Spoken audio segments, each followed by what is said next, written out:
ঢাকা-টাঙ্গাইল ও ঢাকা-ময়মনসিংহ সড়কের বিভিন্ন পয়েন্টে যানজটের আশঙ্কা রয়েছে। টঙ্গী-চন্দ্রা চৌরাস্তা অংশের বিআরটি-এর অসমাপ্ত কাজ ও ইজিবাইক এলোমেলো পার্কিংয়ে যান চলাচলে সমস্যা তৈরি হয়েছে। তবে সোমবার সকাল থেকে এই সড়কে স্বস্তিতে চলাচল করছে ঘরমুখী মানুষ। এই অটোরিক্সা যদি কমাইতো, সরকার যদি পুলিশ দিয়ে একটু নিয়ন্ত্রণ করতো, তাইলে চলাচলটিতে অনেকটা সুবিধাজনক হইতো। এই তাকুয়া গাড়ি এটি কালি ঘোরা, কালি সমানে কালি ঘোরা রাস্তাঘাটে ঘোরার সময় কালি জাম লাগে। এলিভেটেড এক্সপ্রেসওয়ের কাজের কারণে রাস্তায় খানাখন্দ ও জলাবদ্ধতা তৈরি হয়েছে। ঈদে পশুবাহী ট্রাক ও যাত্রীচাপ বাড়বে, ফলে প্রায় ২০ কিলোমিটার এলাকায় ধীরগতি ও ভোগান্তির আশঙ্কা রয়েছে। নিরাপত্তায় প্রশাসনের বাড়তি প্রস্তুতি রয়েছে। ঢাকা-বগুড়া মহাসড়কের সিরাজগঞ্জ অংশে যান চলাচল স্বাভাবিক রয়েছে।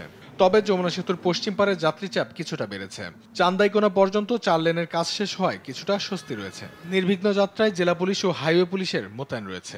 পুলিশের টহল জোরদার করার জন্যই তো এটা বলতে হবে যে পুলিশ যদি টহল দেয় তাহলে আর এতটা ডাকাতি হওয়ার সম্ভাবনা নাই। ঈদের সময় রাস্তাঘাটে অনেক প্রবলেম, আমরা ভালোভাবে চলাফেরা করতে পারি, এই জন্য আইনকে আমাদেরকে সহযোগিতা করতে হবে। পাটুরিয়া, দৌলতদিয়া, ওয়ারিচা, কাজিরহাট রুটে যথাক্রমে ১৭ ও ৫টি ফেরি প্রস্তুত রেখেছে বিআইডব্লিউটিসি।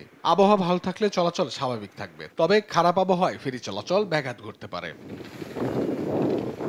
এখনো বড় যানজট না থাকলেও সতর্ক থাকার পরামর্শ সংশ্লিষ্টদের। ৭০০-ও বেশি পুলিশ মোতায়েন রয়েছে, তবে নিরাপদ যাত্রায় দরকার সচেতনতা ও শৃঙ্খলা।